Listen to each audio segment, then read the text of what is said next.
Will today, Floyd Mayweather is the best ever 7-round fighter. And with hard work, determination, grit, and the will to win, he never, including when he let Marcos Maidana fight Marcos Maidana's fight, he never let a human being get more than 5 rounds in a 12-round fight. He made sure that he was the best 7-round fighter ever. And that's one of the reasons why he was able to remain undefeated. Okay. All right, so we're gonna let Josecito make a statement, and Robert was gonna let him make a statement as well, and then we'll return to the questions. Go ahead. All right, thank you. I want to thank everyone for being here. I want to be appreciative of the opportunity to fight for a world champion against a world champion, Keith Thurman. The fight didn't go my way. I felt it was a pretty close fight. I felt I might have pulled it off, but two scorecards I didn't think were very fair. I knew I had to really win some heavy rounds to pull off a victory, a decision. I'm a little disappointed with the outcome. I felt like if the same would have happened to me when I hurt him, they would have stopped it in a heartbeat. It sucks that I didn't feel like I got a fair shake, but I'm okay with my performance. And if he considers himself to be the number 1, I want to see the number 2 to the number 5. I feel like I'm right up there.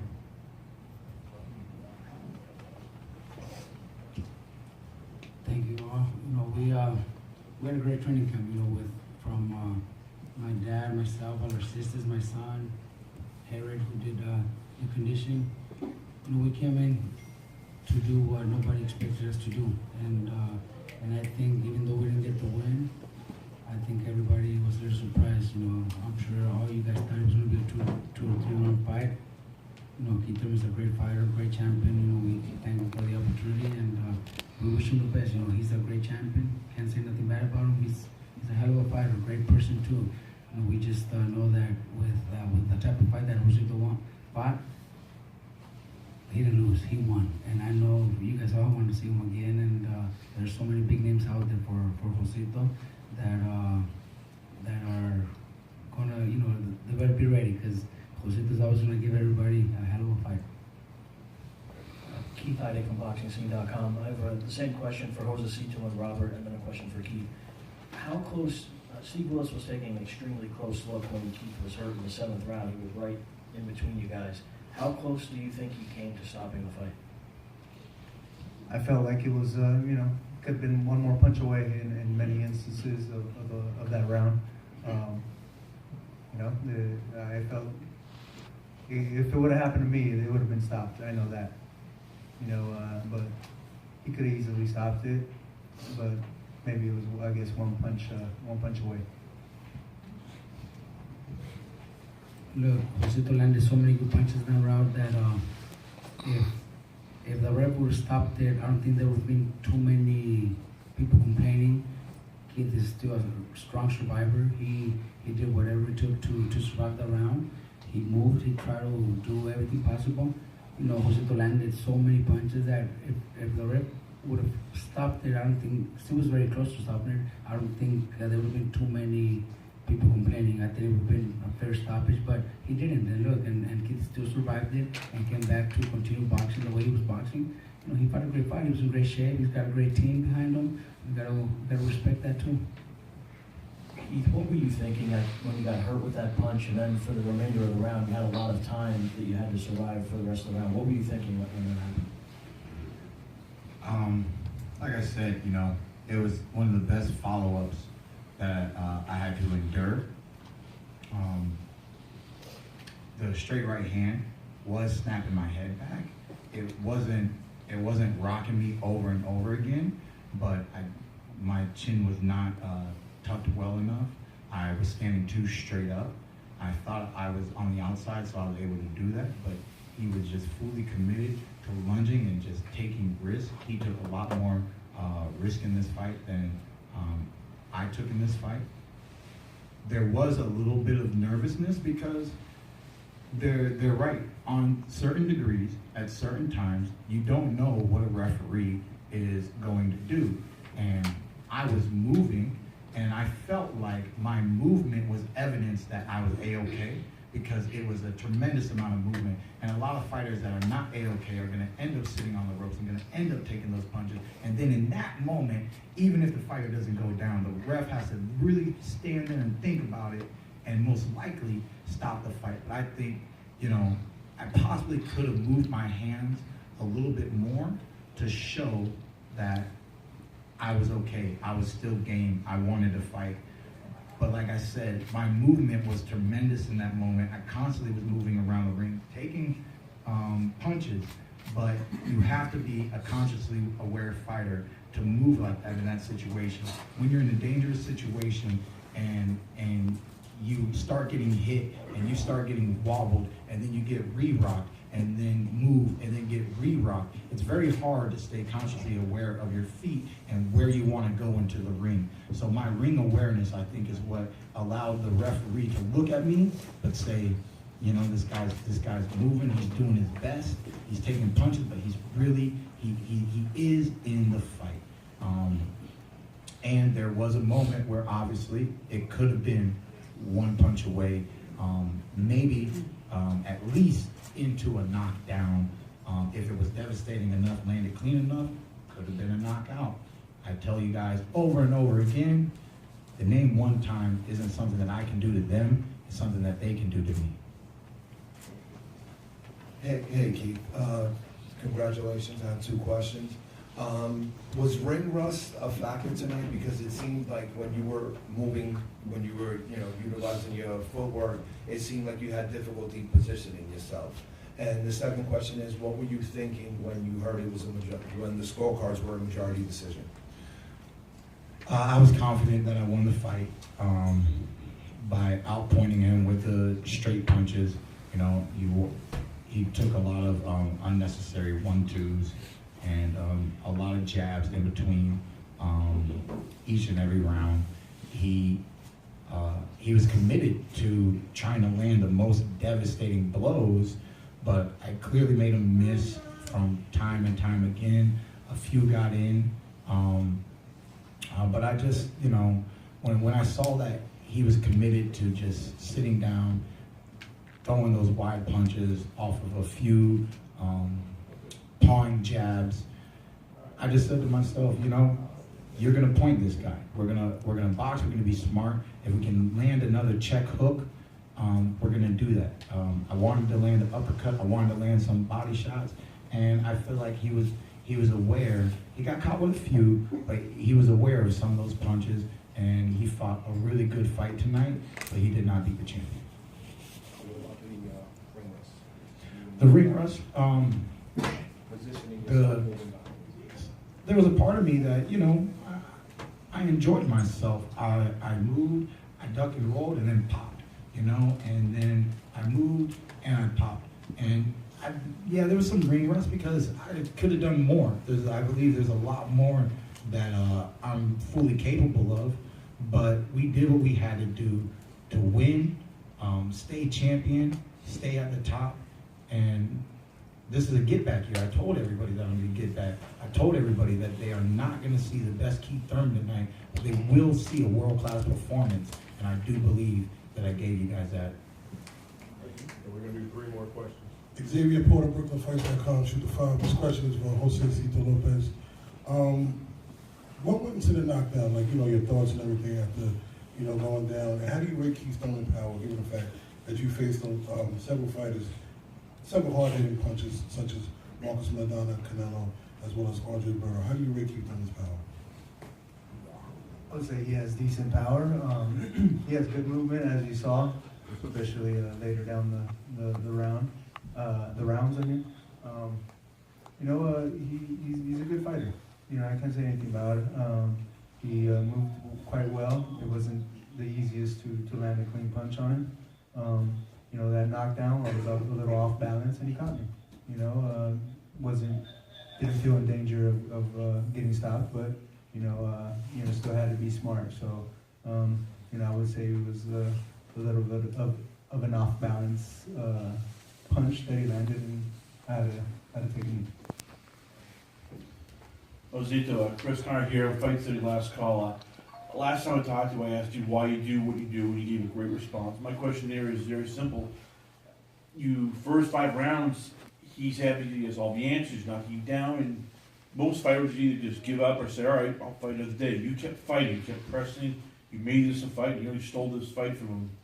What makes you do that? I mean, when you're down, when everything's not working, what makes you just go, all right, you know what?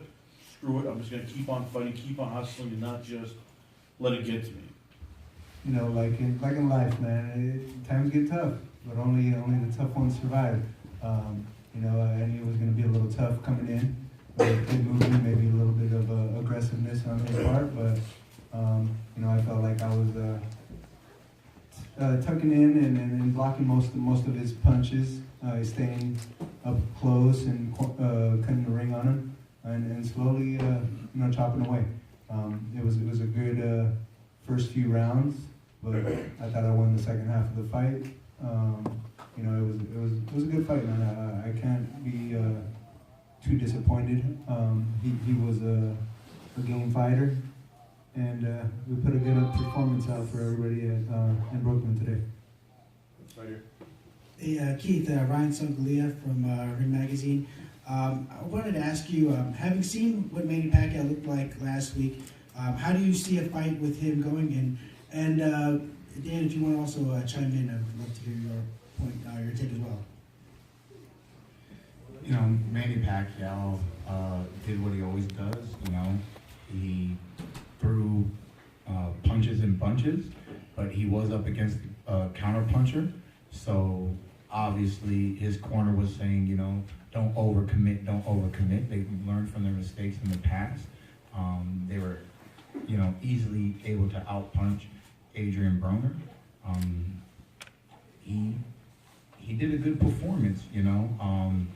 He could have done more, but by doing more, it's taking more risk. And every fight, you may not be willing to take all those risks. Like I said, I want to get back into the confidence to take more risk in the fight, because this man took a lot of risk, and it in certain moments it worked out to his benefit. So it's a catch-22. Taking risk may work out for you, and taking risk may be the downfall of that fight. And Manny Pacquiao really didn't want the risk to be the downfall of his fight, so he fought in spurts. He fought at the right moments when AB was on the ropes.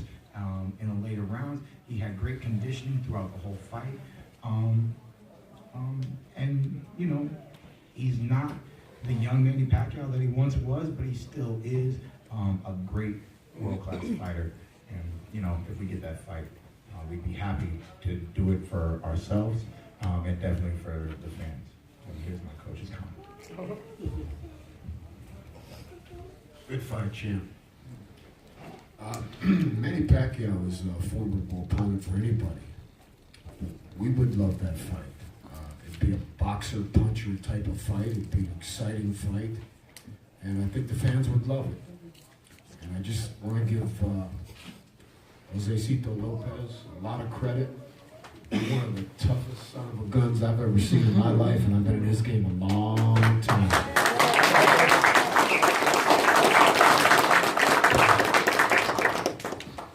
Last question right here.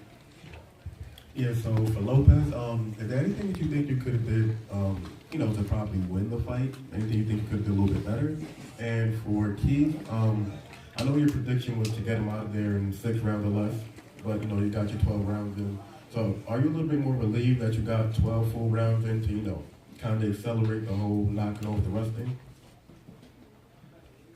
As far as my part, I felt like I did pretty good in the second half of the fight. Maybe pushed the pace a little bit faster in the first half. It just more than anything, I try to fight smart. He's a good fighter, so I had to be smart in there, not to get into too many wild exchanges. I thought we fought a pretty decent fight, and I'm not too down on myself. I'm tired of being this close to winning and pulling off these big fights, big victories against a fighter like Keith Thurman or any of the top fighters that I fought.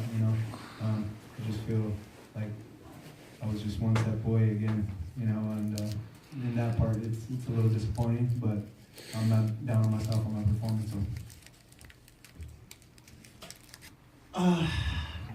No, I'm not satisfied with 12 rounds. There's a curse in Brooklyn. Never got knocked out. Was my first knockdown, so we're making progress. Making progress, I guess. Like I said, man, I think each and every round, I'm just so methodical, and I just commit to a game plan as soon as possible. And the game plan told me, don't take too much risk, And I think opening up my punches a little wider, throwing heavier shots around his gloves, some right hooks, some left hooks. There was moments I was like, come on, man, just right hook, left hook him. Come on, right hook, left hook. Let's do it again. And it could have been the ring rust because it just was not there tonight.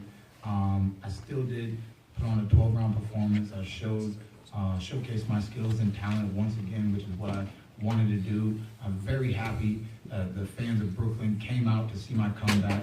I got a lot of love and support saying, welcome back, champ, welcome back. And this was a great fight for Fox. This is a brand new thing that is happening in the sport of boxing. I think it's a beautiful thing to see just the banner, Fox and PBC. I think it's just a beautiful logo, and this is the second fight. And what kind of fight fans can complain about what happened tonight? So, hey man, I just really hope that you guys are happy, and like I said, I will be coming back with better performances later this year. Thank you, Josecito. Thank you. Thank you, everybody else for the questions.